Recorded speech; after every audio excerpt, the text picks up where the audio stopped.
everyone, my name is Millie and welcome to the Performing Arts and Me.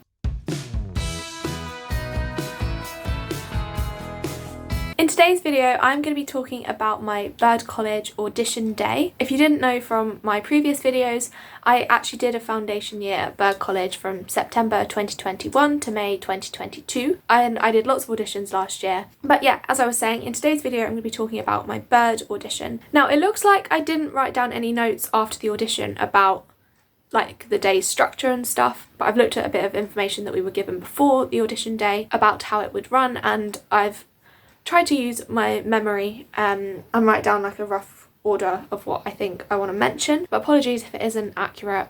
And as I've said before, it could be different on other audition days, it could be different in the future, it could have been different for other people this year, and that's even more the case this time because as a foundation student we had like a foundation student audition day where it was only foundation students auditioning. So this was, from what I can remember and from the information that we were given, this was what my day was like, but it could have been different for other people and it might be different in the future. So if there's anything you want to know, check things with the school rather than assuming that what I say will be the case for future auditions or for auditions that have happened previously. Okay, so without further ado, let me get started. I have some notes down here, which is what I'm looking at, if you see me looking down. So as I said, it was an audition for the foundation students. There weren't people from outside the college auditioning with us on this day. We auditioned in May, so it was quite near the end of our course. I think it was maybe 2 weeks before the end of our course, or like, was it 2 weeks or was it 1 week? Anyway, it was quite near the end of our course. Normally, as students, we would go through like the main entrance. I can't remember whether we went in that way and then walked around to the theatre area or whether we went in the theatre doors. But anyway, we got registered in the area just as you go through the theatre doors. The theatre doors are on the right of the main entrance of Bird, and it says like Doreen Bird Foundation Theatre, I think, above it. Yeah, so that was where we did our registration, and I think that was where we were told whether we would be singing and acting first or whether we would be dancing first. I think we were told that there, but I'm not 100% sure. And we were also given our numbers, and we were given safety pins to attach the numbers onto. The numbers were paper, like two, or not paper, maybe card, and we were given 2 of those, and I'll explain more about that in a second. But yeah, so we were registered, given our numbers. I think we were told whether we'd be singing and acting first or dancing first, and then I think we were just told that we could like just go and sit somewhere, and then we had to be in a certain studio by a certain time. I think that's what we were told. Obviously, because we know the building as foundation students, we're not likely to get lost. We know where that studio is. So yeah, I think that was what we were told. So I remember sitting in the canteen area.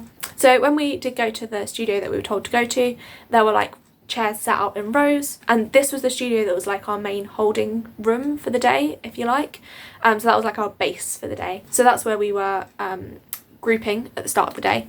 Lewis, who's the artistic director, I think maybe there were 2 other staff members in there, but I can't remember, as well as Lewis. Anyway, so they came and spoke to us for a bit, kind of like an introduction to the audition day, and then I can't remember, we might have had like a little bit of time to just get ourselves ready for the actual audition sessions to start. But yeah, so I was dancing first. I had my dance audition first. So the numbers that we were wearing were card, and we were supposed to have 1 on the front of our leotard and 1 on the back.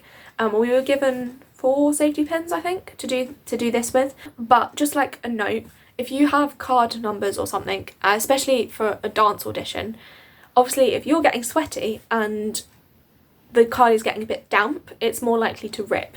So you might want to make sure you don't pin the safety pins too close to the edge of the card, because lots of people were having issues with like the safety pins ripping through the card and then like trying to find a different place on the safety pin on the bit of card to pin it so it didn't then rip again.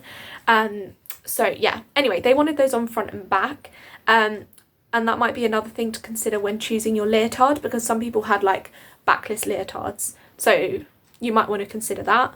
But again, they could change what they're doing in terms of using numbers next year, so you never know. But it could be worth considering, would I be able to pin a number front and back on this leotard? But again, it's up to you if you take that into consideration or not. But anyway, so we had the dance workshop first, and this included a warm-up, a physical assessment, ballet enchaînement, and a routine, which was contemporary jazz fusion, and it included a bit of improv. We changed from the different sections fairly quickly, so I'd say it's worth having like your ballet shoes, for example, your bun stuff, for example, with you when you go to the audition, and just like leaving it outside so that you could quickly put your hair up in a bun for the ballet section if that's what you wanted to do. But if you've got questions about that, like, you can ask the student helpers and things. And also you might want to practice putting your hair up quickly if you're not normally a quick ballet bun person, and have it in a style that's easily adaptable, so you could easily put it up or take it down as you wanted in the audition.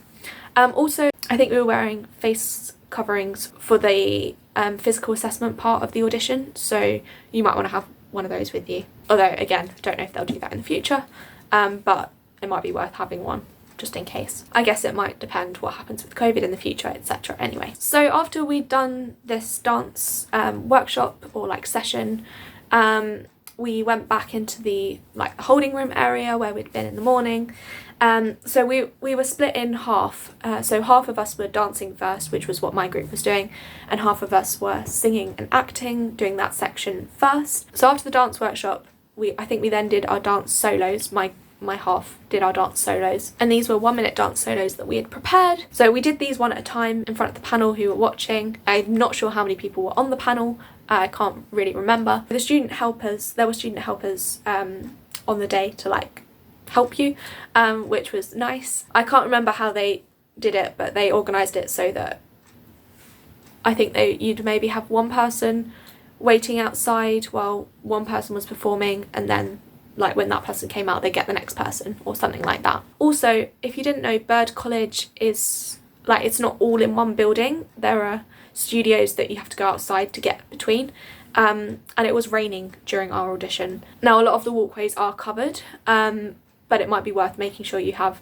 appropriate clothing for being outside, just in case. I think the singing and acting people that have been doing that in the morning, I think their studio was then free whilst we were doing our dance solos in the same room that we'd done the dance audition in. And so I think we were allowed to use that to almost like practice or warm up before we did our dance solo. But yeah, anyway, I think the student helpers were making sure we were outside the correct room at the correct time. And yeah, so I did my dance solo, and I think I took my music in on my phone, and my phone's an Android, so it had the correct like aux thing. But I think they did send us information that said you might need a dongle if you had an iPhone. Then after that, after we'd done our solo, I remember that there was a break, and on the schedule that we were sent there was an actual lunch break. I can't remember whether we did have the full lunch break or whether they'd like overrun a little bit, but because I had singing and acting afterwards anyway, and I wasn't like first in the order, I had time to eat then. But I think we did have a lunch break anyway, so I think everyone from my group did have time to eat at that point. So after lunch we had our singing and acting section of the audition, my group did. So we just went in one at a time. Student helpers again were making sure we were ready to go at the right time. When it was my turn, went in with my sheet music. I can't remember whether I did the singing or the acting first, but yeah, I did those, and at the end had a short chat with the panel. Again, I can't really remember how many people were on it. I want to say that there was the pianist and then the artistic director and the head of singing in the room. But I can't 100% remember, there could have been more people. Anyway, so yeah, went in, did my song and my monologue, can't remember which way around I did them, and had a short chat with at least one person on the panel at the end. After we'd done our singing and acting section, we were basically free to leave.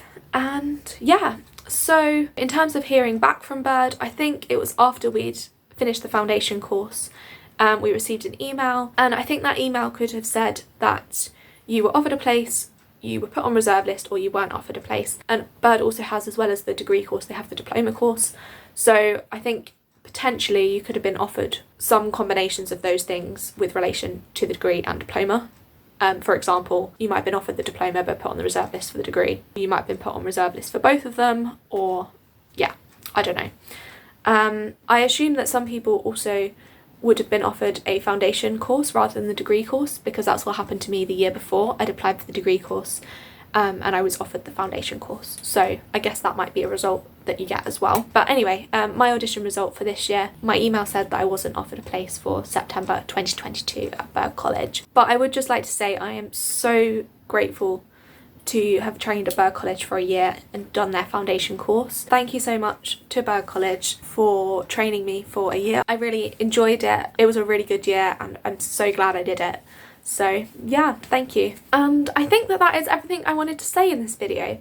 I hope you have enjoyed it. I hope it's been helpful. And if it has been helpful, please do give it a like. And please subscribe if you're interested in like drama school and stuff like that, because I'm hoping to make other drama school audition related videos in the future. And I'm at London Studio Centre now, so I will hopefully be making some videos about my time there as well. So yeah, I hope you've enjoyed it and thank you very much for watching. Bye!